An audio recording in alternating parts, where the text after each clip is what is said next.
Hey, what's up, everybody? This is your boy Jez7780.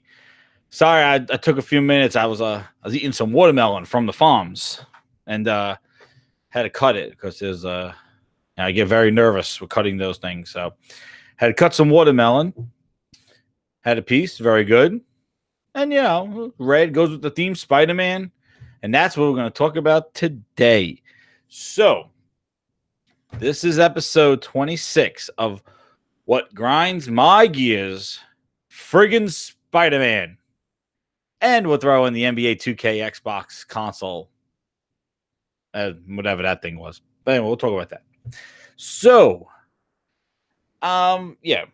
So anyway, I want to thank everybody for coming out, and we're gonna talk Spider-Man. There's been a lot of stuff going on, and again, I'm gonna make a little kind of pre-statement. We're not talking about any bodies. Where there's all different people, the hype of Spider-Man, all this stuff going on. I'm going to give you my opinion on what's going on. And actually, in the Spider-Man news, what grinds my gears about it? Okay, so Spider-Man. We know it's coming, September. The video's released. I have been watching too many of them because I don't want to be spoiled. But the game looks absolutely amazing. And it looks so great. I can't wait to play it. I am hyped up for Spider-Man. I am happy that I have a PlayStation to play Spider-Man on, and I'm happy that this game is gonna be an amazing Spider-Man game. Spider-Man is an amazing superhero character. At first, I want to just talk about the aspect because I don't want it to devolve into kind of where I want to get with it, where looking on the other side of the fence as to what the competition's doing, because that's how I roll. That's kind of why these games, I'm happy to play them, but you got to look at what the message is on the other side and how the competition's that's how I am. That's how I look at it too. And that's why this game, just to break down this game, Spider-Man, it is like if you sat around and was like, hey, you can make a Spider-Man game, what developer would you use? And the fact that they paired up with Insomniac, who made the Infamous series, which is basically a superhero game, an open world with Transversal. They've done Sunset Overdrive with Transversal and open worlds. Like, it is a perfect match. Now, Insomniac made the Ratchet and Clank series. I haven't played too many of those because, I newcomer basically to the PlayStation recently, and I've been playing the remake. But I haven't really all those games. I really haven't played Jak and Daxter. I'm playing a little bit here and there, but really, now I played Infamous. I liked Infamous 2. I played in Infamous Second Son, and then First Light. I haven't got into yet because I'm trying to finish up First Son. But it is like a match made in heaven in the fact that you get this open world that works with Transversal developer that has experience in that, and they're working with Spider-Man. Like, it is like if you just had this kind of dream connection. And you got to respect Sony for not just selling off Spider-Man when Disney was coming around trying to buy up, getting everything under their nose. They made some deals. I don't know the details of those deals, but they basically said, we're getting something out of Spider-Man being in the movie. We want to have something too. We own Spider. We want to make this. And now you see they're making Venom next. So who the hell knows? Sony, what happens if Sony now takes Spider-Man and they basically go, oh, and we're going to make a Venom game too, in between Spider-Man games. You guys make Venom and Spider-Man. Who the hell knows? Like, they could take this crazy with this IP, but the fact that they're using their smarts in making these deals and benefiting their customers, their console owners, giving them a reason to own the console by getting this. This is a huge, huge get. That's why there's like so many dynamic responses. Basically, is this false hype? Is this real hype? Is this game deserve to be hype? This game deserves to be hype and shout from the rooftops because this game can only be played and you know what? The same thing happened with Rise of the Tomb Raider.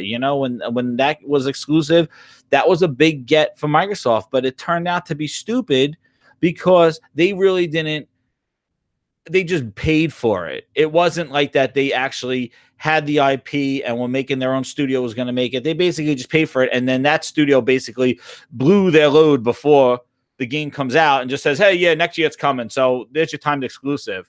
And it made it look so shallow and so kind of like not a great deal for them. But it was a good gesture, I would think. And I would like to see more of those gestures from Microsoft to show they actually give a damn about their customers. But Sony, on the other hand, takes this IP and takes this game and basically gives it to one of the developers and makes it their own.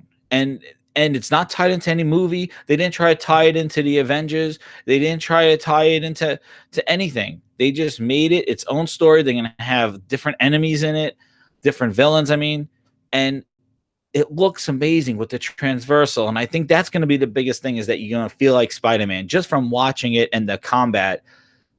And everybody, I'm telling you, we have been hungry for a superhero game. That's another thing that nobody's really emphasizing with Spider-Man. We haven't had a really decent superhero game in a while. I don't know what the hell Rocksteady's been doing. Maybe making Superman, maybe making Batman, but we really haven't had an iconic superhero game in a while. The Batmans were coming out really well, and then all of a sudden they got kind of wonky with the Batmobile and try to make too much, like, and get away. And it wasn't that with Batmobile puzzles and all those other things. It was a good game, but I don't know. They just went back to the drawing board of where they're going with Superman. But we really haven't had a superhero open world game or a combat game besides the Infinite, not Infinite, Injustice. Injustice, basically Injustice 2. That was like the last kind of superhero game. We really haven't had one.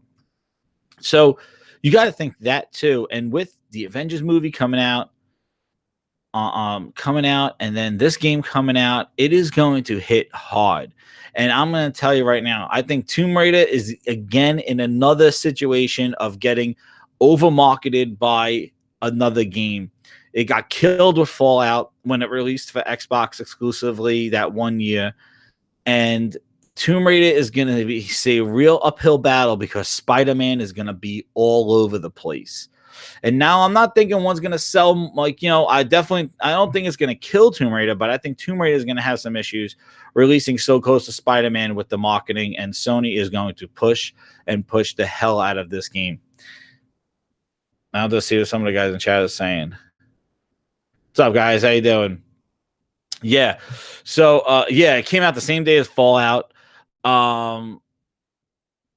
Oh, man, I'm so sorry. Yeah, you're right. A Sucker Punch did Infamous. I'm out there. That would have been cool, though. A Sucker Punch, I thought at first they thought Sucker Punch was going to do Spider-Man. So I take that all back. Sorry, guys. I'm totally out there. I thought so they made Sucker Punch that game. They would have been a good developer too for it. But yeah, you're right.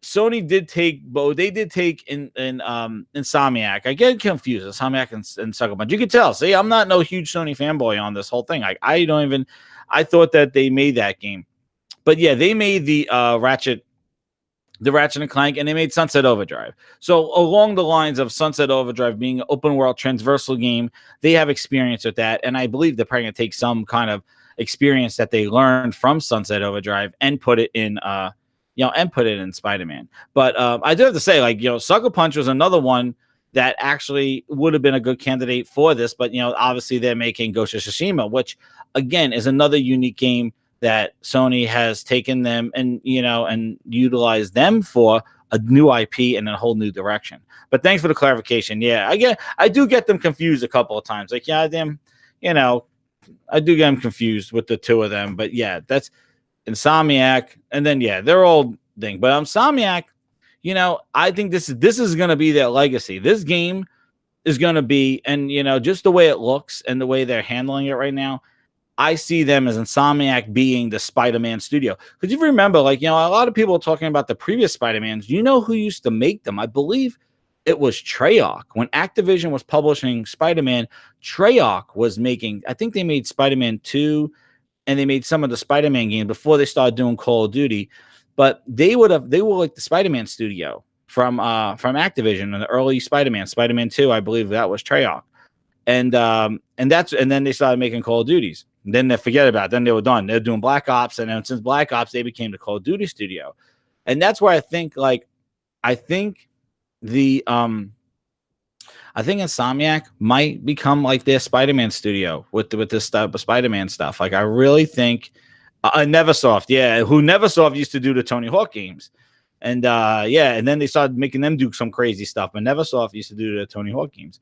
But yeah, so like I really think that it's just a huge get for Sony. And if you look at the way that they're handling this IP versus Microsoft really didn't have, and I believe a lot of it has to do with their movie studios, the relationship with Spider-Man, an advantage that they do have over Microsoft, and the fact that they do have these kind of the movie deals where they could tie these games in and these licenses and things like that. Whereas Microsoft don't have the many licenses with movies and stuff like that. So I do think it is an advantage that they flex their muscles in. And what's nice about it is that instead of making them just for the movies and just doing that, they're recognizing their console base. And that's always been my issue, is that you recognize your own console, like you recognize your customer. And the fact that they use their leverage for the Spider-Man license and were able to seal the IP down and get a game exclusively on that console is a huge get. And it is making people go crazy because they believe Spider-Man should be shared by all, and unfortunately Spider-Man is going, Sony played a deal. They did a marketing deal, a third-party IP or a big global IP, and made it exclusive for their platform, and had to deal with Disney to do it. And you got to look at it and go, those are the moves that I want. That's what I want from the competition. Like I want those kind of moves. Like I'm not saying Microsoft's going to lock down Superman or something along those lines, but even what they did with Tomb Raider, and kind of get that as a timed exclusive or something along those lines. They could have done that for the next couple of years while we wait for their first party to build up. And Microsoft used to make some marketing deals and things like that. So I just really feel that Sony is, again, listening to its customers, knowing that their customers would want that, and locking that down, because I'm telling you, that is not no small feat to take on a Spider-Man open world game. And hopefully it looks good. People that played it said it plays amazingly. So we will see. I think that it is going to be I don't think it's going to dethrone God of War, because God of War has just been sitting there high up. I do think I think it will dethrone God of War for NPDs for maybe the next 2 months. But I think God of War has those legs in that game for the next, going to the holiday. I think God of War is going to have a resurgence, I think, at this holiday. But the thing is that these are under the same roof of Sony, which, if you ask, what have you done for me lately? It is just, for the last 2 years, Sony has just been, and they got more to come. That's the craziest thing. It's not like Spider-Man's gone, and then now it's like, okay, well, we'll just sit on Spider-Man and wait for next gen. They got more to come. Speaking about Sucker Punch, they got their Ghost of Tsushima coming. Then they got The Last of Us 2. Like, oh my God, like that game. And then it's just these huge, huge games. These are console movers still at being at such a high sales. They still are going to move these consoles. That Spider-Man console is going to move. And if they make a Last of Us exclusive console, they make a Samurai bundle, these things are going to sell systems. They are still selling systems. And it's just absolutely amazing that what's up, man? How you doing? That we are at this time point and they are still making games to sell systems. And technically the price of the consoles really haven't dropped that much.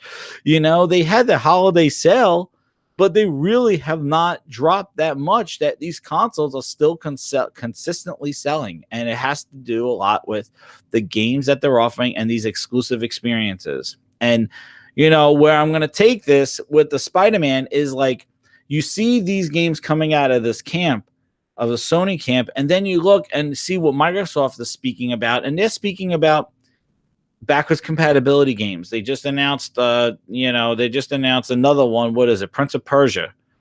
is backwards compatible today. We haven't heard that many about Xbox enhancements recently, and nor Xbox originals coming out with enhancements on them either. But still, that's kind of where they're at. And then they're talking about the past and they're talking about the future, about the streaming service and the next Xbox that they're working on. But you got to look at the here and now. What can you go and buy here and now? And the fact that they're waving the white flag for that right now and trying to pacify it with past and future talk. The thing is that the future, we don't know what the future is going to be. And I would rather have a list of games from studios that they were making and them being delayed, a la Crackdown style, than not knowing what the hell they're making at all. And that was the thing with Sony's situation early on in the generation, was that we knew games were coming. It just didn't, they just kept getting delayed. And it was the joke was greatness awaits. Like, yeah, keep waiting. Greatness is waiting and waiting because they kept delaying their stuff. But now they're hitting in full stride. And they got them stacked. Like I'm just like amazed with the lineup that they have and how exciting that is, because I haven't felt that level of excitement just owning an Xbox for the last 4 years. I haven't had that excitement since Halo 5, that year of Halo 5 Gears Ultimate. That was like the last kind of time where I felt really excited from Microsoft. Ever since then, when they started talking about games coming to PC and Gears of War, was kind of like that was the last hurrah for me. But still, like Halo was like the last one, and I like both of them, Halo and Gears of War. But I just felt the excitement factor kind of weird out when after that year. And they had Tomb Raider, and they seemed like they cared, and now you look at what Sony's doing, and I'm telling you, Spider-Man is going to come out and is going to make people go bonkers. That people are going to say, I don't like Spider-Man, I don't like the game.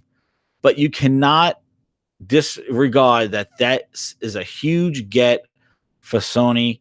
And the fact is, it is a huge IP and an amazing game that we have not seen in a long, long time. And that is and that's kind of the aspect of it, is that there hasn't been a lot of Spider-Man games. And now there has been a while for Spider-Man games. And like I said, it hasn't been a big superhero game in a while. So this is going to hit hard. And it's hitting in September. And I'm it is going to be crazy. What's up, chat? What's up, Meds? How you doing, man? And the crew 1985, how you doing? And Daniel B, what's up? And Spider-Man. How you doing? This Spider-Man and just Spider-Man in the chat. And don't call me Danny. He was the first one here. But yeah, so like I'm just gonna say, like, it gets to me when I see these things again, more exclusives coming out. We knew Spider-Man, how good it looks, like people like wanting it to fail, because it's not. It is going to be it, and there's people that go, it is getting attention because it is exclusive. It is exclusive, and you want to know why? Because it is a huge get. It is something that should be that you should, as a gamer, you should be like, if you are against Sony or against owning that platform, you should not be angry. Instead, what you should do is get on the Twitters and get on the Xbox feedback and tell them, what the fuck? All right. You promised me studios, I'm playing games. And if you do not like the hype for Spider-Man because you refuse to go get a platform that it's only playable on, and I saw that employee of Microsoft like yelling about how Spider-Man shouldn't be doing like that, go to Big Daddy Phil and ask for a loan and go buy a $200, $300 PlayStation, because that is pathetic. And I don't know if he's a Microsoft, what he does, whether he's like Phil's driver or something like that. But that whole thing going after Insomniac and saying about them Spider-Man and a less powerful console, the fuck out of here. He's drinking the Kool-Aid of the most powerful console in the world with nothing to play on it. So, you know what? Go to your Big Daddy Phil, pull over when you're driving him around to to those studios and say, yo, where's our Spider-Man game? Where's our big deal? And he's like, oh, well, they're coming 2 to 3 years from now. 2 to 3 years from now. And I'm going to go on this rant for 2 to 3 years from now. The thing is if you listen to 2 to 3 years from now, did anybody expect that Nintendo releases a motion control dildo and that will go crazy with the Wii? Everybody went into motion controls then. Then you got Fortnite. That stuff. Did anybody figure out that like 3 years ago when we were talking what, Tomb Raider, Master Chief, that this battle royale will like take over the world, like will take over, like, no. Did anybody expect a modular, less powerful console to be selling up to 20 million in less than 2 years after its release? 2 years in gaming is a lifetime. 2 years in technology is a lifetime. And for somebody to say, well, it's going to be a couple of years before we actually have a fucking game because we just bought some indie studios, because you got to look at it. Microsoft lost so many studios. They didn't just get rid of Lionhead. They shut down Team Dakota, who made the Project Spock game, the Game Builder, which that stuff. Like they basically came out with a Game Builder. Yeah, Team Dakota got dissolved. Press Start, they went away. They sold them off. So Microsoft lost a lot of studios. It wasn't just Lionhead that went down. They lost a couple of lower studios too. the music side, Halo Gears and Forza. They needed Halo Gears and Forza. They could have expanded on those. And I always talk about how they could expand on those things while giving us new experiences. But they're basically making up for everything they lost. And you got to look, like Ninja Theory is a great studio. Like they are a good studio with what they do, but they're not going to give you the next Halo or Gears. Like they are not built for that. Unless Microsoft builds them out to be this monstrous studio. These guys that they bought, Compulsion, they were indie. These are kind of like they're kind of low employee, like they're small studios. Now, the one in Santa Monica is a big one that they're building, but that's probably to make up for losing Lionhead and Playground Games. But the thing is that we lost the fun in what they did. Like Black Metal Gamer says, like, I want a Forza game set in the future where you drive a Halo. They could do so much with their IP.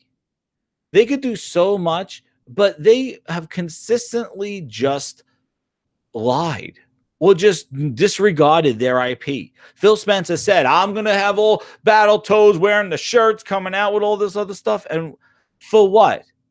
To have a guy drawing around Killer Instinct? You did not, and what, some Battletoads tease? And Fable? They don't even confirm Fable. Well, we're here sitting here promising the future. Oh, Fable. But Microsoft never confirmed Fable. So how can you say, like, all these guys, they're working on Fable and all this other stuff? It's amazing, right? They could have done so much stuff. We could be playing so many games right now that I can't imagine. That I couldn't imagine that older Microsoft would have done. But they abandoned Xbox. They abandoned it. And for them, they can write it off and it won't be anything. They're still making money. Everybody tells you they're making money. Which is like, I'm not happy that they're making money because I'm not playing games from them. They need content. You need exclusive content. You need to respect your IP. And you need to make games. You cannot say, well, remember Prince of Persia from 10 years ago? Well, now you can play it today. No. That is a nice bonus, but that is not what you should be doing right now.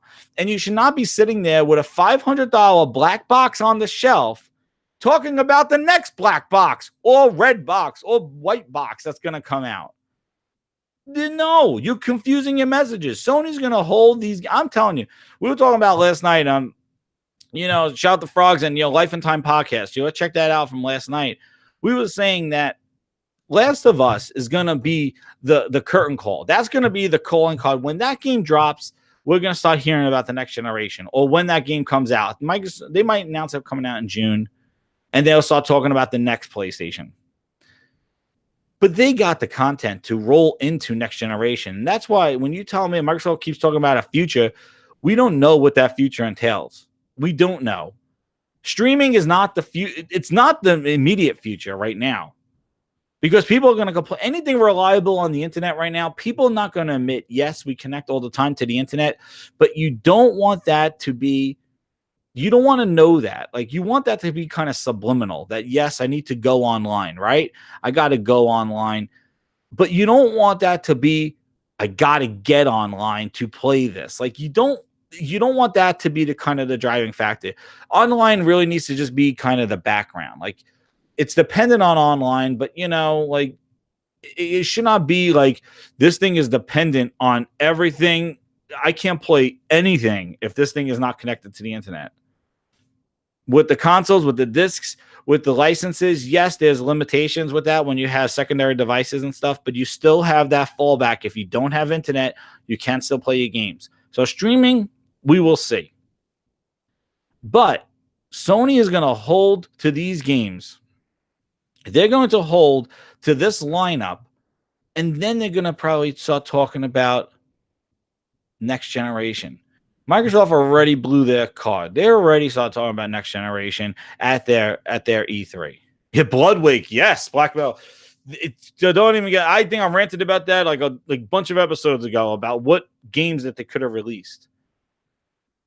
But just to come back to what Sony's doing with IP and what Sony's doing with their games, you got to look at what they're doing now. They're building. That's what I was saying, I think, in the last show, is that you make Spider-Man now in September, and that game is amazing. Well, guess what? You announce PlayStation 5, and here comes Spider-Man 2, co-op with Agent Venom, or something along those lines now. Now you added co-op, open world co-op with Agent Venom and Spider-Man or Gwen. Now you got Spider-Man 2. Well, guess what? Because you made the game now, you've built an audience to want Spider-Man 2. But if you sit here with your hands in your pockets going, we bought some guys, we bought some studios, you are doing nothing now to build a fan base for a future game. Because guess what? Ninja Theory could come and show their game, and it could be a top-down shooter, rogue game, and it will be like, huh? Well, we wanted to really make a top-down twin-stick shooter with 4-person co-op, like, that's what, and people are gonna be like, huh? That's what we're working on. You don't know what they're going to make. That could make or break them. Yes, they're a reputable studio, but you don't know what their next game would be. You don't know, and that's where the biggest question mark comes out. It's like, Microsoft should be dropping games now that we want sequels to next generation. Instead, they are not releasing anything now, but telling you to look forward to next generation. Where Sony is building up, just look like Last of Us. Look how Last of Us ended the PlayStation 3, and look at the fan base it built. And now what Last of Us 2 is going to be. That's a perfect example of what I'm talking about. You drop your content now at this time in the generation, and you basically make yourself have a fan base, a following, and make the next game even bigger. That's the thing that I'm talking about. That's what I'm talking about. And Microsoft's sitting here with promising games, just games. We don't know what type of games, what kind of games, from studios that they decided to buy now at the end of their quote-unquote generation, or right when they made a $500 friggin' Xbox, the most powerful console in the world, and now we're going to buy some studios that are going to make games in the next 2 to 3 years. You're not building any reputation for the future. Yeah, exactly. Microsoft announced, the Crew 1985 says, when Microsoft announced those 5 studios, they never said Xbox, not once. I always say, what Phil Spencer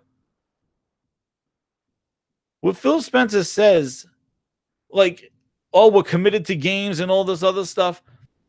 Microsoft, right? They basically then had what's his name come out, Craig Ferguson, what's his name, Rod Ferguson come out and go like, yeah, We're making 3 types of games, one for mobile, one for PC this year, and Gears 5. Kate's story later on. That one, by the way, is for Xbox. It's like, Microsoft, I said before, is committed. Yes, they are committed to gaming, but they are not committed to Xbox gaming. That's where the issue lies. And in some world, they feel that the person who plays the Xbox console is the same customer for a PC gamer and the same customer that plays on a cell phone. There are 3 different input devices.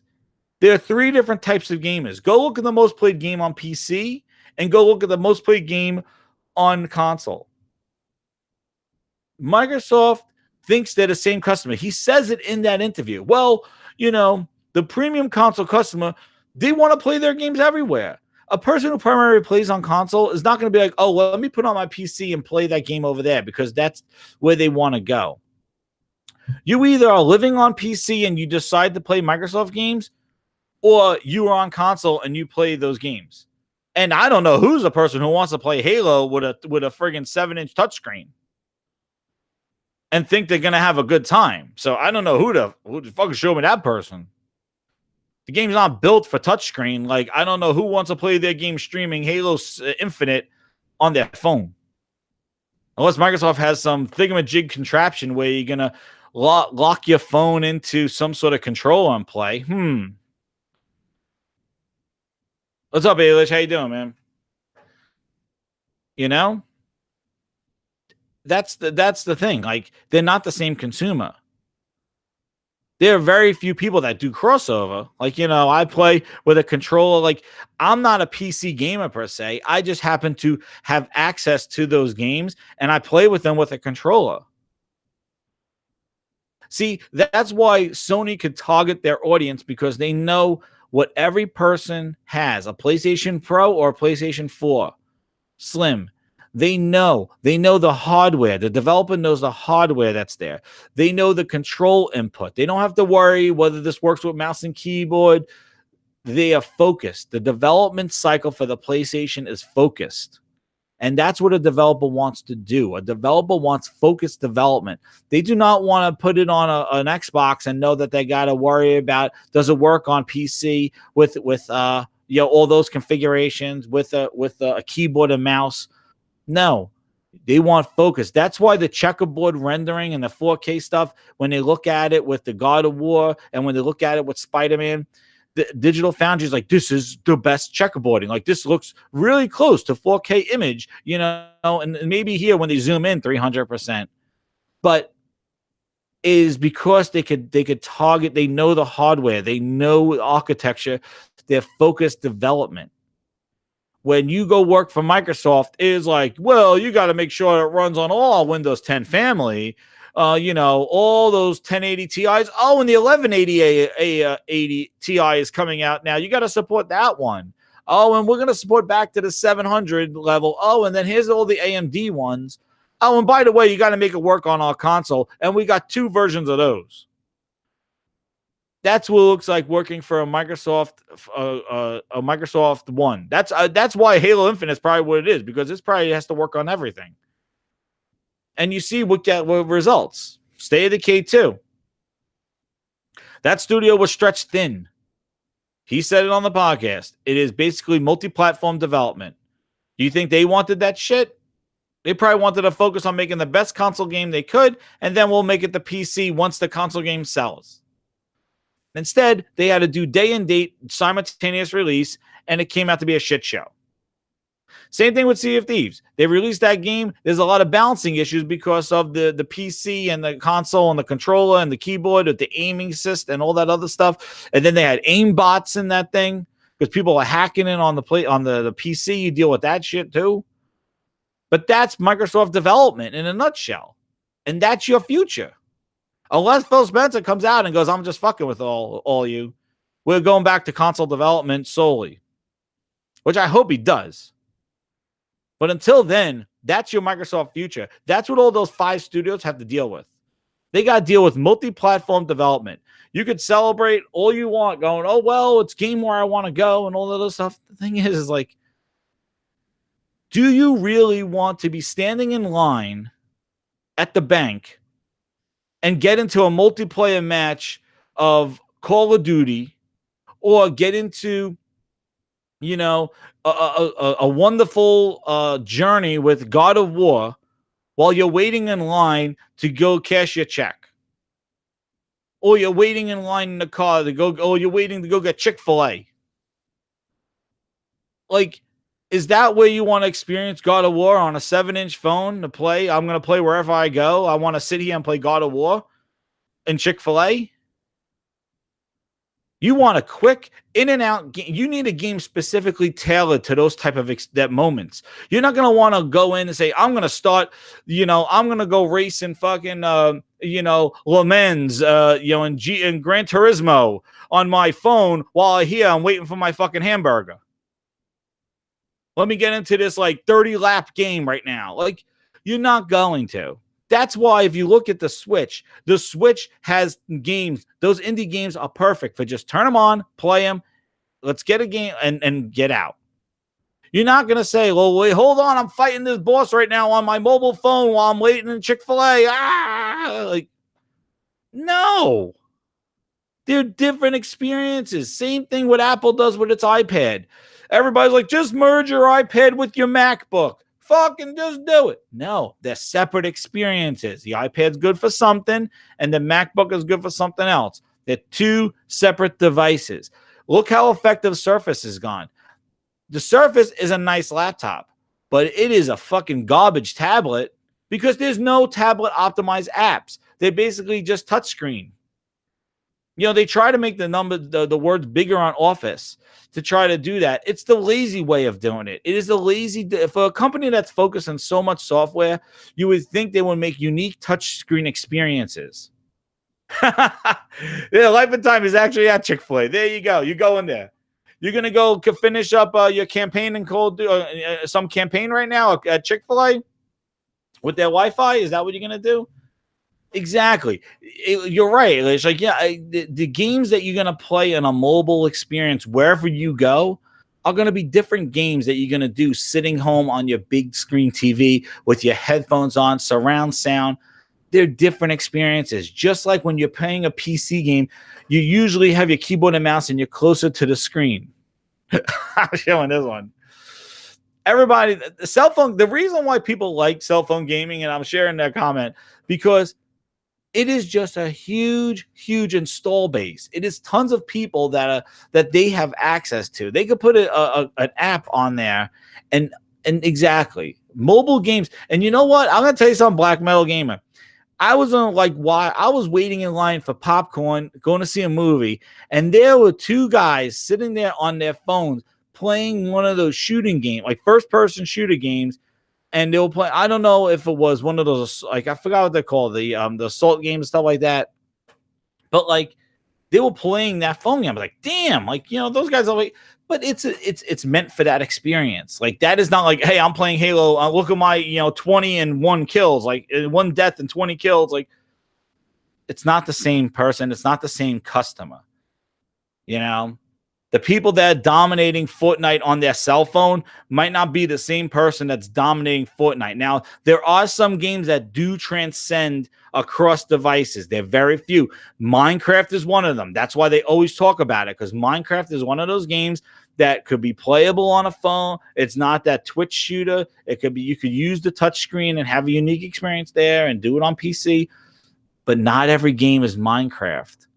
So when you're talking streaming and accessibility, they're not the same customer. And that's where I think Microsoft is confused. They think that they could kind of go the Surface route and go, well, we're not going to make a unique tablet that has tablet apps like an iPad. Instead, we're just going to take a laptop and say it's touch enabled, and we're going to do that, because they don't have an app store for those touch games. Like, the app store is trash.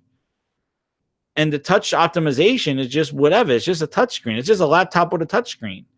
It is not a unique tablet experience like an iPad. Or even that's the reason why Android tablets didn't do so well. They did not give you unique tablet experiences. They basically just upscaled cell phone. That's the opposite route. You just take basically a cell phone app and blow it up on a bigger screen with big buttons all over the place. That's not what people wanted. So that's why Android tablets really haven't been where they are. Because they're different people. They're different. You need unique experiences for the hardware that you're buying. And I always use that analogy of iPad, how Apple, and I don't like Apple, but with the app, when their stubbornness and they're locked behind their doors and their world and all that stuff, but their iPad has their apps are worthwhile because people are going to buy those apps because those apps are made for that hardware. And I use the same analogy when it comes to games. You're going to buy that console because you have applications, quote unquote, games that are made for that hardware. You got Spider-Man made for that hardware. You got God of War made for that hardware. You got Detroit made for that hardware. You got Sea of Thieves made for PC, could run at 540p. It could run on a 1080i at 4K. It could run on the S at 900p. It could run at the X. It runs on the X at 4K, 30 frames a second, but you can run it at 60 frames a second on PC. No. Then what do you buy? What hardware do you buy? It runs on everything. What do you buy? Microsoft, what do I buy? Oh, buy it all. Yeah, my ass, I'm going to buy it all. But that's where the confusing messaging is. And if they come out next generation and start going, and it streams here, and you can buy it here, and you could go over here, and your friend could do it here. You could stream 2 people, only 3 people. Like I said on the last show, it is going to devolve into so much confusion and miscommunication. And Microsoft is going to look like 2013 Microsoft, where they couldn't even talk themselves out of a fucking paper bag. And Sony's going to come out and go, I hope you enjoyed all the PlayStation 4 games. And now here's PlayStation 5, and look at these amazing experiences you will have only on PlayStation 5. And people are just going to be like, oh, when? And line up and pre-order it. And Microsoft's going to be talking like fucking, like fucking Ralph Cramden, go, streaming, and people be like, what the fuck? What are you talking about? We make games. Those studios. Like, shut the really? You're talking too much. You're hyping up 5 million people on Sea of Thieves for the content with the skeletons on the boat. All that shit that you're releasing now should have been there day one, and the game still wouldn't have been completed. That's how sad Sea of Thieves has turned into. They put skeletons on a fucking boat in July. The skeletons are on a boat. That should have been there. The Megalodon should that have been there. The full Kraken should be in there. That all should have been in there. And they should have some special mission types. All they're trying to do, and you could see it, the model is just get engagement. They're trying just to get eyeballs on games. They are not trying to provide experiences that are worth a damn. Instead, they're just trying to get your foot in the door just so you take a wink at it. They want you to window shop their games. That's all they want. They want eyeballs because all they count is engagement. You know what? I want to know, what is engagement? Me logging on and off in a second, and do I count as engagement? Or me logging on and staying in a game for 5 hours, is that more engagement than me just jumping on and jumping off? Or is that all just one person? Because they never tell you like what engagement means. Like, does that mean you log on and log off? That's one user. Or does it mean that somebody's actually staying on and playing the game? Like, does time matter? And that's the problem I have with this engagement stuff. It's like, 5 million people have jumped on a boat. Well, did they try to log in and then they said, I'm uninstalling this? Or did they actually ride the boat and do some missions? Like, what is, that's it, frogs. The Kraken is lacking. It's still lacking. It's never coming. It's never coming, the Kraken. I don't even care the Kraken's coming. The stupid game should have had all this content up front. Instead, it was all piecemealed, and Microsoft, again, playing cheap. Microsoft, and that's my thing about it, is that they're playing, Sony spent some money and some wheeling and dealing to get Spider-Man on that console. And Microsoft is playing cheap. They're playing cheap. They got short arms and long pockets. They're trying to go in with the least, like, hey, yeah, we're still in gaming, but they don't want to invest in the games. If the checkbook was open, if I had the checkbook open, I would have locked down some third-party exclusive deals, some content. I would have said, then we got games coming, and I would have expanded some of my IP. I would have spread the love. Instead, they went out and they bought some indie studios, and they decided to build one in Santa Monica, and they decided to give Playground a new home. I would have spread that money out because you got to build now for the future. You can't say the future. Stick around, guys. The future we'll be relevant in the future, because that's basically what he said. We'll be relevant in the future. I don't think so. You gotta give stuff now. You gotta give shit now. And I'm gonna go along the lines of, and I say that I feel Microsoft makes so much money, but they're very cheap when it comes to gaming. They're very cheap. They used to want to spend money and get mind share, get developer mind share. Like, who scooped up? Like, who made these decisions to get Spider-Man, to identify No Man's Sky when it was released? Like, they went out there and they shopped around and they looked for content to bring exclusively to there. Microsoft comes out there and they go, PUBG is a broken, put that broken ass game on our console. Come on. And it's like, come on, like put PUBG on our console. Nice broken and they still bundling it. And now they're bundling with the world's most powerful console. The game still is like, I haven't heard anything good about it still. And it's it's disgraceful that they just basically just throw in a name on a box, and they think that that sells anything. PUBG has been replaced. If you recall, last year PUBG was the shit, right? And then Fortnite showed up not even a year ago, and everybody was like, "Oh, fuck that Fortnite cartoon shit. I want realistic PUBG. I want realistic PUBG." Well, guess what? Fortnite just overtook PUBG. PUBG now is just second man's wheelhouse, at least on console. Maybe they're still playing on PC, but Fortnite has taken over the world. The kids talking about Fortnite. Everybody's talking about Fortnite. Nobody's talking about PUBG. And Microsoft made a bad bet. They made a bad bet. And they put a broken game that really, if that game was functional, I think it would have had better legs. But they have not fixed it, and they still are bundling that game. At least bundle a native 4K game. Like, why don't you bundle one of your remasters? Why don't you? They don't have remasters. Well, you bundle something else. And PUBG, and the thing is that if you look, and we're gonna get into the Xbox bundle, but it's just like bundle. Like, they have been selling the PUBG bundle since last holiday. Like, they have done PUBG in an X. Buy an X and get PUBG for free. The S PUBG bundle has just been sitting there with fucking 2-inch layer of dust on it. Come on. Like, put a new fucking game in there. Get the sticker off the box and put a different game in there.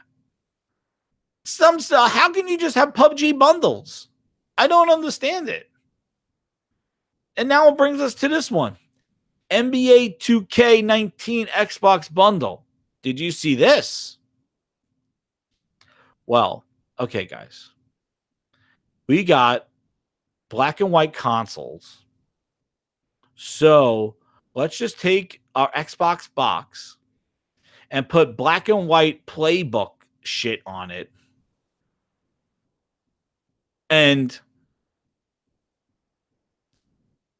throw in a digital code for NBA 2K19 and bundle that together. They didn't even put a fucking basketball logo on the Xbox, nor all the controllers that they release put a friggin' NBA logo on the goddamn things. They put nothing. It is a black Xbox One X for $500 and a white Xbox One S for friggin' $300. A $200 price difference.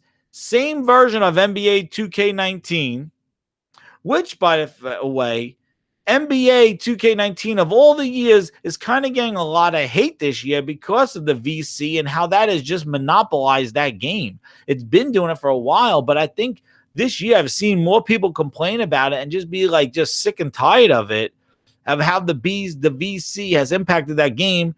And when you guess, Microsoft bundles that game with their system. Great timing. And I know, Black Metal, yeah, like Fusion Frenzy, exactly. They have so many games that they could make. But they're sitting here with nothing. Sitting here with nothing. And I'm gonna here comes, I'm gonna come my mid room. So we're gonna do now. I'm gonna tell a story of how one of my grinds my gears stories of how I feel about the situation with just their investment. Yeah, you bought studios, whatever. I need to see games because you could tell me you bought a studio and they go make fucking romp. They go make some mobile game, and it's like, well, good luck with that studio. That was a wash. And I'm sitting here thinking they're gonna make some big blockbuster games. Maybe not. Who knows? There's a question mark. So they did that. At least they did that. But Microsoft, they remind me. Tao Fang, yes. Tao Fang was awesome. Tao Fang was a great game, man. I used to play that when I used to work at Circuit City. We used to hook it up to the plasma TVs and play. I used to bring on my Xbox and play Tao Fang. It had the destructibility. Holy crap. And the guys would actually get hurt on it. Those are the good old days, man. That is why I'm so disgruntled. But let me tell you a story. Microsoft reminds me of these guys, right? You guys go out to dinner, right? You say, hey, we're going to go to a steakhouse, right? Let's go to a steakhouse. 5 guys, we're going to go to a steakhouse. The old friends. Go to the steakhouse. Your buddy is like, I'll get the filet mignon. Yeah, give me some wine. Other guy's like, I'll take the Delmonico. Other guy's like, I'll take the New York strip. I'll take the ribeye. And then you got that one guy in your group that's like, nah, man, I'll just take some water. I'll take some bread and butter, and then, and then after everybody eats and stuff, he goes, hey, man, you going to finish that? It's like, yo, man, why don't you just buy a meal? Why are you so fucking cheap? Yo, man, you going to finish that? You going to finish that steak? I had a friend like that. And guess who that guy's name is? Phil Spencer. Cheap ass bitch. Make an investment. Make the games. Don't be so cheap. You make all this money. You should be buying shit left and right. We should be an influx of games. You should not go cheap on gaming. If you're going to go cheap on gaming, then get out. Sony's upping the money for a supposedly bankrupt company. I don't know where they found their money in their fucking couch cushions, but they seem to be making deals with their money. They made those Call of Duty deals. They made that Destiny deal. They made that Spider-Man deal. And you got Microsoft over there going, stick around. We might have something for you. We got another box with a NBA logo on it. We'll make some custom controllers, put them in a sweepstakes. The fuck? Spend money. You got to spend money to make money. And they're already making money. So guess what? Xbox is a write-off for them. They don't care. They are using Xbox as a way to just stay relevant in gaming. That's what they're doing. They are just doing that stuff to stay relevant to gaming. The console guys are just along for the roller coaster ride. And I just can't stand it. Like, I can't stand them celebrating made up. Like when we talk Xbox news and I talk about Xbox, it is all Wouldn't it be nice about this? Just like a Black Metal game I was talking about. Wouldn't it be nice to have Tao Fang? Wouldn't it be nice to have a new Jade Empire? Wouldn't it be nice? Oh, those are good games. Oh, Bloodwake. That would be great to bring back a new bring back that IP, revisit it. Like, wouldn't it be nice? Wouldn't it be nice? Or then it's like, well, it's the future. Microsoft says that this is the future. This is how it's gonna be. They can't even they can't even like win an MPD or be the best selling console for one friggin' month at all. With all the hardware they got on the shelves. Fuck, with all the controllers that they got on the shelves, they can't even capitalize on the controller sales. The biggest accessory controller has been the DualShock 4 for the longest time. And Microsoft has so many SKUs of controllers, they can't even sell that fucking thing. But wouldn't it be nice for sequels, like you said, Jemiah, like Rise 2? Exactly. Like, it's always this what if prediction. Oh, is the future streaming? Oh, what's the next Xbox going to look like? And then you go, and if you talk Sony news, it's like, yo, check out these PlayStation games that are coming out. Yo, what's God of War like? Yo, you're playing Spider-Man. Yo, did you finish Detroit Become Human?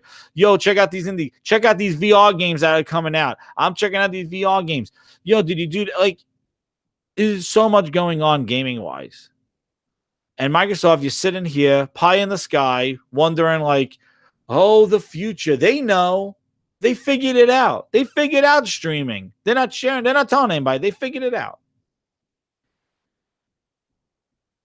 They figured out Connect. Like they figured out UWP. Like they figured. The problem is that Microsoft might have great technology, but they don't have the developer support to use that technology.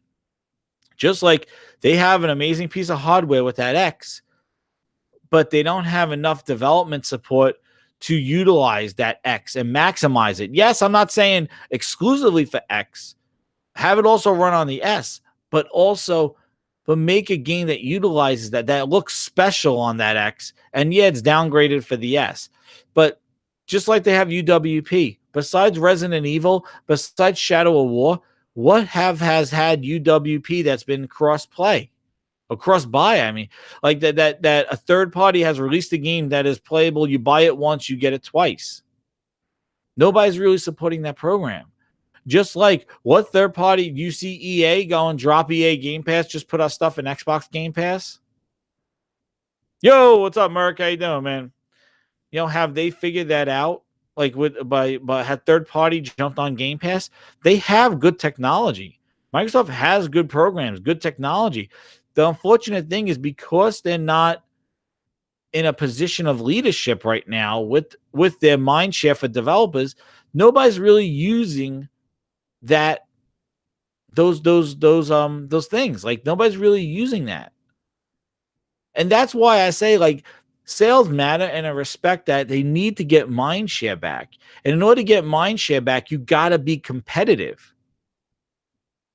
Yes, you might not have a counter to Spider-Man, but you should be making moves to be competitive now and don't be lazy about it. You're going to have to spend some money. NBA2K19 marketing is pretty damn good, right? Use it. Don't just slap a sticker on a box and say now you get a digital code to 2K. People made fun of the Spider-Man console for a sticker. At least it's a different color. They got a black and white console out there for the last year and a half. But they'll give you a purple controller, but they won't give you a purple console. They'll give you sky blue controller. They'll give you sneaker white, but they won't give you a custom console. Because trust me, an NBA branded fucking console with that NBA 2K19, that would have sold. That would have probably sold. Hell, I'm really surprised they didn't use that sneaker look that they used for that white console, that white controller that Major Nelson basically like rubbed up and down with his white gloves on inside Xbox. That kind of sneaker look, that sneaker look. Why didn't they make the console kind of look like a sneaker or something along those lines, like a basketball shoe? like the design on it, something like that. Nah, it's just a black and white console, $500 and $300. You'll pay. Get the, you know what? That's lazy. Lazy. So let's not make fun of bundles and consoles. At least if they're changing the color of the console, that's better than what Xbox is doing, because they have not changed the color of that console at all. At all. But I'm not marketing. I'm not Microsoft. I'm not Sony. I'm just telling you, as a consumer, those are things that would raise my eye and be like, now that's a good move, Microsoft. That's not. I saw Sony's PlayStation thing, and I'm like, oh shit, do I need another Pro? Because that Spider-Man one looks incredible. But I didn't, because I already got the Star Wars one and the Destiny one. I can't get any more. But like, it made you go, oh wow, that Spider-Man one looks enticing. That is good as a consumer. And that's what I mean. You need, and that's why I just keep saying, like, you need to have the mind share. You need to sell your console. You need to be competitive. You cannot say, I don't care where you play your games, and then expect people to drop $500 on your platform. When you don't care where your games are. And not only do you say that, but then you show it and you make your game experiences free or better on other platforms besides the console you're selling. And now you really got to shake your head. Shit, I could play Gears of War free online, better resolution if I invest in a good, decent graphics card, and have a better experience on PC possibly than the console that I'm buying for. So it really is a confusing time for a consumer of a Microsoft gaming platform. I even see people going, they're able to play Fortnite on their Surface, the Surface Go, or whatever the hell those things are, like the Surface. Like, that's great. That's great. And they're games that transcend, like I said, Minecraft, Fortnite, they're games that transcend platforms. That's fine. That exists. But not when your tried and true IP jumps off of your console and it's experienced better and free somewhere else. That's where we get problems. You know, if Spider-Man was running at checkerboarded 4K and 30 frames per second on the PlayStation, but then the same day somebody's like, yo, you could play that on PC in 4K native and 60 frames per second, Spider-Man, you might not be a PC gamer, but it's going to raise your eyebrows going, should I invest in a PC and trade in this console because I get better experiences for those games over there? And that's the battle that Microsoft fights. They are different consumers. You should not be talking. And the thing is that it does hurt more than it helps. It hurts more because now you're giving people options to go play somewhere else besides the device that you own.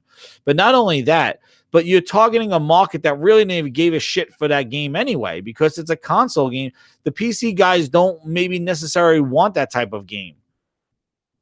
Third-person action adventure. They may mind that's not a type of PC game. It's more of like, strategy games and first-person shooters and things like that. And it's not really these third-person games. Your third-person mouse and keyboard stuff really doesn't jive that great. So you're putting your game on a platform that really the audience, as big as the audience is, they're really not into those types of games. And by doing that, you basically took your IP off of the place where it could solely be played and now kind of exposed it and made it a better option for somebody that might want to consider leaving your device and going over there. But Sony makes it simple. You want Spider-Man? Go buy a PlayStation. Whine all you want. It's not going to PC. Whine all you want. It is a console game owned by Sony that's going to be on the Sony platform. And that is it. And you want to know what? Even if it goes to PC, I don't care about games going to PC. Games could go to PC. It's the day and date that really irks me because it's basically not making a console have any kind of exclusivity at all. And that's the problem. Like, if Spider-Man comes out next year on PC, it's like, yay, hooray. Just like all these other games, Neo, Nia, all these games that come on Xbox now, like, So what? They were exclusives last year when they were hot and fresh. And Sony reeled in the deal from that exclusivity. And it's funny is that all those games, Hellblade, Neo, all those games were released on PlayStation with no mention of Xbox at all. Meanwhile, Microsoft, whatever fucking under table deal they did, Tomb Raider, before it released on the Xbox, was already announced for the PlayStation 4 and when it was coming out a year later. So I don't know whatever deal that was. That was some shady ass deal. But Sony's deals, those people go numb. Like they just go quiet. And you don't even know if that is a platform exclusive, a console launch exclusive. They don't even know. And it gives that perception. So Microsoft has to get wise to that. And again, it's mindshare, perception, and you want to sell your plastic. You got to. And not for fanboy wars. You got to sell the plastic for developer mindshare because nobody is going to go to the 35 million install base and say, let me use all your new features to get my game on PC, UWP, on Xbox, blah, blah, blah. Nobody's going to deal with that when they could go, hey, just come over to PlayStation. We got 88 million people globally. Yo, you just make a game for this platform and we ship it. A developer is going to be more intrigued by that than the shenanigans that Microsoft is offering. The cloud this. How does the cloud work? Well, we don't even know. It really... And, with the Crackdown stuff, who knows? That's what we got to look forward to. It's Crackdown. The next game that we're going to probably fucking damage control for the next month or so when that game, whenever it comes out. Because that's all we did with Sea of Thieves and State of Decay 2 was talk about for a month and a half why it was in the state that it was. Rather than it's all right game. Meanwhile, you're completing God of War, like that was amazing. Oh my God. Like two different experiences. And it's like, they really need to show the money that they're making. And, this 5 studios was a start. It was a gleam of hope that at least they're not leaving the console industry. They're not leaving. But again, it doesn't really solve the problem that we have right now. And it basically sit around and wait 2 to 3 years. Who the hell knows what we got in 2 to 3 years from now? The dynamics of the gaming environment change so frequently. What's the trends? What's the hotness? Just like a PUBG, how that's kind of like, it was great, but now Fortnite came in, and who knows? Battlefield's going to have theirs, and who knows what the next one is? Maybe by the end of this year, we're going to be sick of Battle Royale, and Fortnite will go down, and next year we'll be reading how Fortnite's numbers are not where they used to be, and a new game shows up. And there's a new trend of game. Who knows? There's the big trend with 8-bit side-scrolling indie games being the dominant thing. You know what I mean? Everybody was making those. Now indies started making different things. So it's really, I really just want to recap and just say, like, Spider-Man, if you want to hate it, I'm sorry for you. If you want to love it, that's great. If you want to tease people that you got it on PlayStation and they don't have it on Xbox, everybody, people teased about Rise of everybody teased. You can do whatever you want with it. But the facts are the facts. That game is a huge get. It's made by a studio that has experience in making open world transversal games. And it looks amazing. And they're doing everything right with the villains and with the characters and everything that hardcore Spider-Man fans are eating up alive. Like, it looks amazing. It is an amazing game, and you should buy a console to play it. If you don't care about it, then don't care about it. But if you really care about it, don't sit there and complain it's not coming to Xbox. Instead, if you really want to get mad, ask Xbox where the fuck are their games. And I don't want to say 2 to 3 years. Because again, we don't know what those games are. And if Microsoft has their own employees going after them, that is some bullshit. Phil, get your boy. Because he's ruining the kumbaya.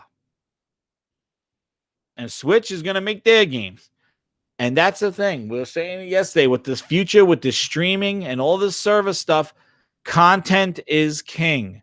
You could have the best streaming service in the world. If you don't have the content worth the damn, nobody's going to subscribe. You might be streaming 4K native games, but if those games suck, nobody's going to subscribe to your service. And in this world of competition with Google, Amazon, Sony, Nintendo, Microsoft, you better have unique, exclusive content like Spider-Man, like God of War, like Days Gone, like Uncharted, like Ghost of Tsushima, like Last of Us 2, like any more games. I can't believe Horizon Zero Dawn.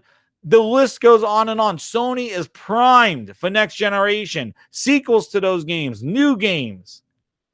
And you're sitting here and going, well, it's the Halo, Gears, and Forza show, everybody. You remember them. You remember them. Whitman, Price, and Anand. Here they are. Remember that from what was it, The Running Man?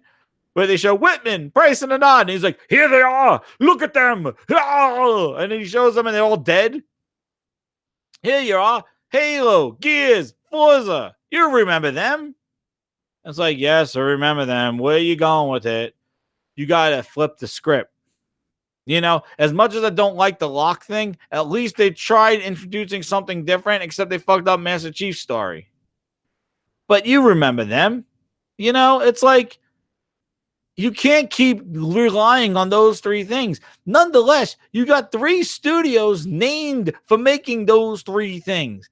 Make them make something else in the same world. Something else. Let them do The Last of Us and have a dual studio. Oh my God. Like, why have we devolved into no games is good? That is the problem here. Like, when you talk Xbox news, it is like, well, the future, the past, the future, the past. But the underlying thing is they not making the games that are worth a damn. That's not good. Not good. And the fact that they let themselves be in the state that they are tells me that they're expendable. That if this studio shit doesn't work out for them and they can't get Ninja Theory on the same page and it's not the game that they want, and Microsoft wants their shit everywhere. They want this global 2 billion gamers. Well, ask Ninja Theory, 100-person strong right now. Go make a game for 2 billion people. Well, is it a top-down shooter? Is it a third-person adventure? Is it a... Hellblade was not made for 2 billion people. So Microsoft has to change their strategy. If they want to make fucking like Tetris, then go make Tetris to go reach as many casuals as you can. But don't turn Master Chief into fucking Tetris because you want him accessible for 2 billion people. Don't take progression systems like we have in Call of Duty and Battlefield and other games and not put that in Sea of Thieves because you want that to be accessible so more people will play it. So then Aaron Greenberg could say 5 million people played this game. Make the game for what the game designer wants the game to be. Don't turn the game into a service. Don't turn the game into an accessible piece of trash because you just want to get 2 billion eyeballs on your game. And that's where I see Microsoft going. Their vision is to try to get as many people to play as possible. So in order to accomplish that, you got to reach out to the biggest install base possible. And the only way to do that is you're not selling consoles. They can't even break 50 million with the consoles. So they got to think elsewhere. Well, we got our shit on PC. Well, let's use that. Well, we could throw our app on all these mobile phones. Let's get those people. So now you just increase your install base without selling consoles. Now you're just putting your shit on other devices. And that's their strategy. What Sony is saying, this is the customer that plays these games on our console. We'll just sell to millions of people that have the same thing, that just want to play games. We're not selling, because you saw what happened with the Wii. Oh, let's sell to the grandmas and the aunts and the uncles. And they lost the hardcore.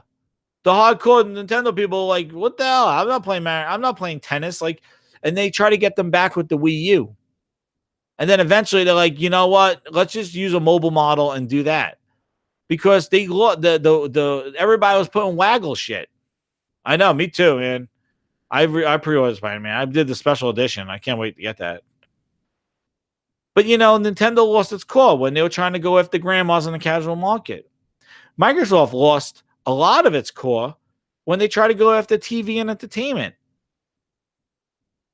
It's a gaming console. TV, movies, streaming, that is a wonderful bonus, but it has to play games. Now, when you release a console and you're not making a content for that console, I'm not saying you have games. Yeah, you got all multiplats and indies, But if you're not making it, you are a platform holder and you're not making exclusive, unique content for your platform, you fail. Then why even make it? Just focus on PC and mobile, because the console space is not where you want to go. That's a different consumer. So that's why the mentality of Microsoft right now frustrates the shit out of me. And I don't know where they're going to go with it. Again, they're throwing shit against the wall, see what sticks. Sony's keeping the message as they did in the entire generation. We're about games, and here are the games. Microsoft is like, next Xbox, we might have a streaming one. We're going to have a Scarlet more powerful than the X, and the X, and then. And Sony is like, boom, boom, boom. And everybody's like, oh, Neo might come to Xbox. Well, guess what? Sony got exclusive Neo too. So for every game that Xbox gets a year and a half later, or possibly, like the sloppy seconds, Sony's stacking up new ones. They got Dragon Quest. They got that other game by Square Enix, the 2 games that got announced exclusive. They got Neo 2. They just keep adding more exclusives while Microsoft getting sloppy seconds a year and a half later. So, yeah, thanks, Blackmail. Yeah, so basically, Mafia 3 is free to play plus game. Yeah, I think both games with gold and plus did good this year. This month, I think they're both good. Having For Honor on Xbox and not Mafia 3 is really cool too on the PlayStation. So I think both of them did well with that one. But just back to the messaging, it's very frustrating. And Spider-Man is an amazing get. Microsoft needs to learn from that, and they need to make moves to warrant the shift in mind share so that they actually can compete. And that's about it. Like, that's all I have to say. Like, I can't wait to play Spider-Man. And like I said, if you're hating on Spider-Man because it's not playable on your platform, that's your opinion. Everybody has their own opinions. And it's not Sony's fault. Sony shouldn't be blamed for it. It's Microsoft's fault for not giving us content that's worth the damn to brag about. You want to brag about Sea of Thieves, get ahead, but like that game didn't amount to a hill of beans. There's people that play it all the time and enjoy it. That's good for them. But that game didn't create any waves, pun intended. So, Sony's making deals, just like Microsoft made some deals for Tomb Raider. It was a shitty deal because of the way it rolled out, but Microsoft was trying to make moves. What is that blind man that says they should have mastered the Kinect and made their own VR. Yeah, and them dropping out of the VR, I think, is a huge, huge problem. And I know there's so many haters in VR. I understand that. And I got to do another show of VR. The problem I have with them dropping out of the VR is that is just another platform for gaming experiences. Like when you talk about exclusives and you're talking about games on Oculus and Steam VR, Sony is coming out with friggin' exclusive games for their aim controller that the PC still doesn't have a kind of controller like that.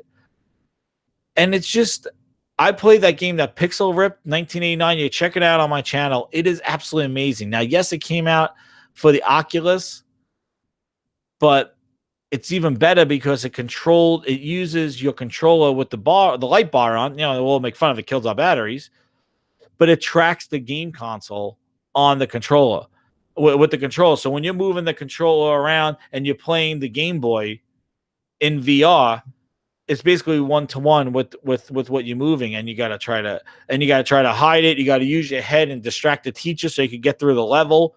Absolutely amazing game. The fact that Microsoft doesn't have that experience on their console, it's a travesty. And don't tell me they got some bullshit 5 different Lenovo Asus and a bullshit VR on PC. Games are where VR is at. VR is not here for me to make a fucking car in my house that I could sample it. VR is gaming is really great in VR. It is not replacing. You're not going to throw out your controller, but it is another method of experience that is unique. And it's another way to tell a story, just like Morse, just like games like that. It's just another way. Persistence is another one. It offers unique content, unique gameplay mechanisms, new things that every Xbox owner should experience and should not be left out in the cold with. Because Phil Spencer said it and then thus take it back. Because the developers don't give a fuck about their platform. That's why. Sony made their VR platform competitive. They put it at a competitive price. They made it reliable on the Slim system, as good as it runs there, or on the Pro. Sony marketed the VR to sell. And it was selling, so it gets the support. A lot of the games from PC get ported over to the Sony VR. It gets VR exclusive games from their own studios, like Russia Blood, like what was the other game that's coming out? I can't remember the fucking one, that the shooting one that uses the aim control to be a Call of Duty. But they get exclusive games and they get the support. Because they sold it. They sold over 1 million. They announced 2 million sold. Now it might dry up, right? But if they sold the product and got support, just like Kinect. They sold Kinect and it got support. Microsoft says they're going to do something, then pull it away. They killed Kinect, and then they say, oh, yeah, the VR, no, we're not doing VR. So guess what? When the PlayStation 5 comes out and they say, here's our VR number 2, or here's your old VR runs as number 2, that is just another exclusive experience that comes with the next generation. And how cheap VR has dropped. Sony has dropped the price thing on it. Everybody I show it to is amazed. You shit on it because it's like, I'm not sitting there. I want to become, but put it on and use it, and there is an experience for you. And you're gonna get an oh shit moment. And those are the genuine gaming experiences, the oh shit moments. I have the Vive. I had a bunch of oh shit moments, and tons with the PlayStation one. I was very impressed on how the PlayStation moved, how it worked, as opposed to the Vive. Like, the Vive definitely has the room scale, the Sony doesn't, but the fact that Microsoft is not in the VR and in the console space and the consumer level, they might do it where they have PCs and the Samsung one and stuff like that. That's not them VR. Like, the fact that it's not accessible to Xbox, and they said that the Scorpio could run at VR and not have a device for it. Again, it's a cheap guy at the steakhouse. You want to be cheap. You don't want to invest. You don't want to make a money. What about fucking HoloLens?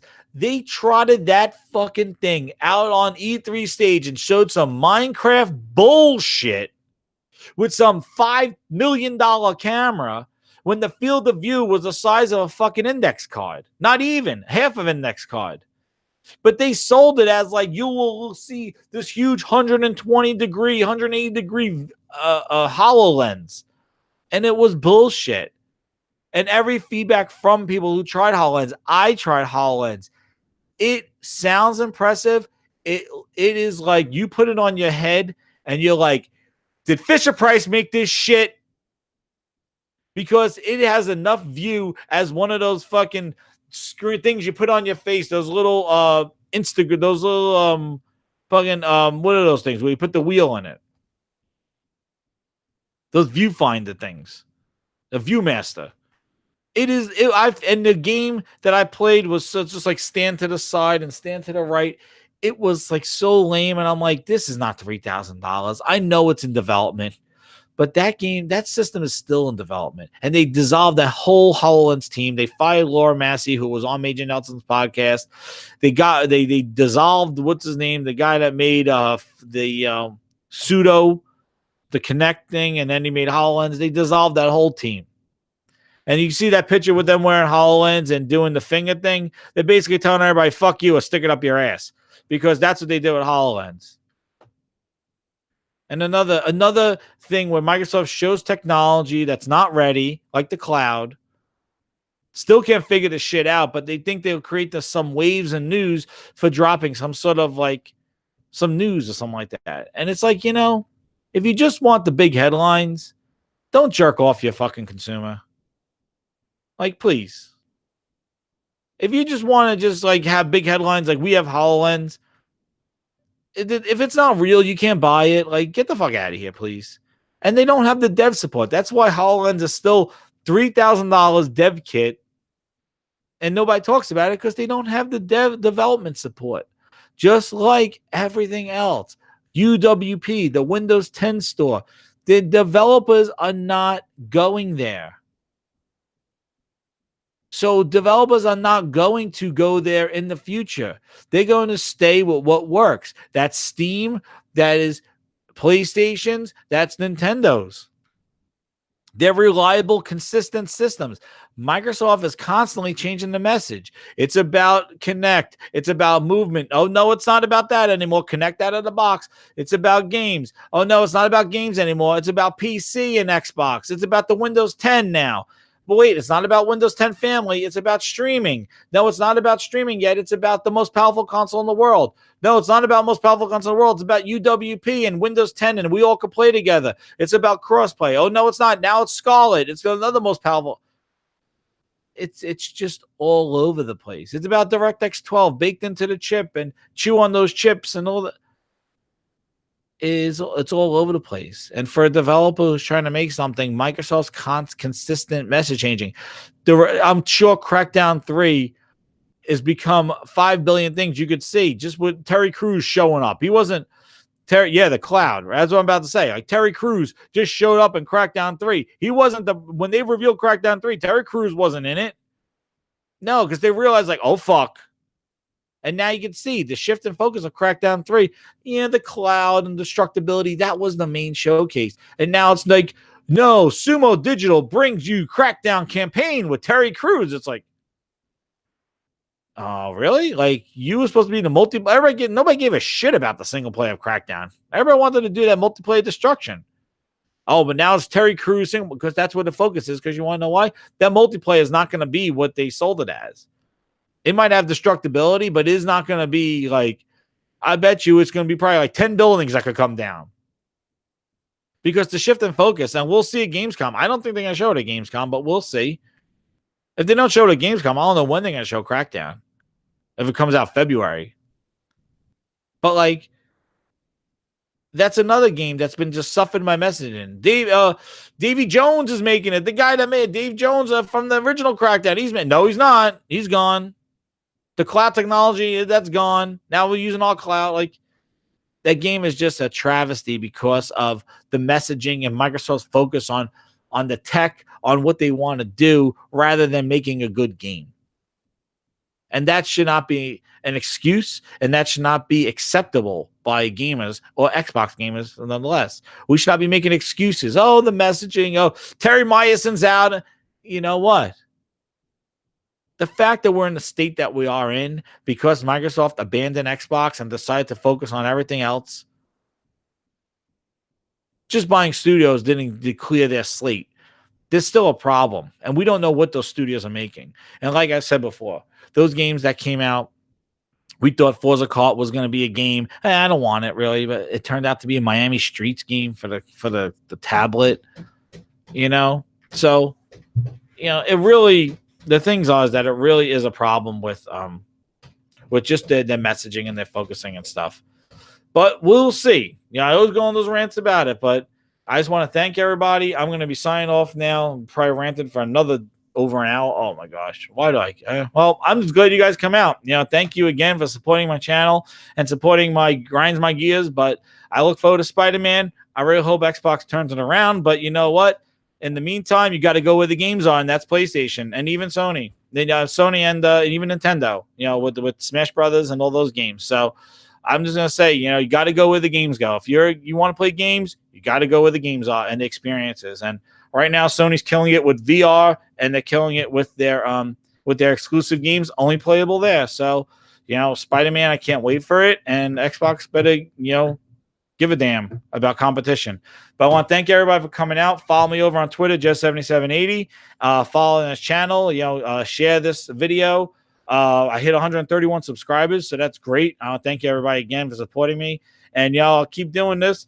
And next thing comes out, we'll see whatever grinds my gears. But again, this is my opinion on what grinds my gears, how I interpret the news, how I interpret my reactions to it, and I like competition because we benefit from all this competition. So, that's what we need. Like I said, they should be swinging punches left and right now. Instead, we got one just throwing haymakers, and the other one's like, wait till next year, wait till next year, wait till next year, as he's getting punched in the face. So anyway, I want to thank everybody for coming out, and I'll talk to you soon. Again, this is Just7780, and what grinds my gears.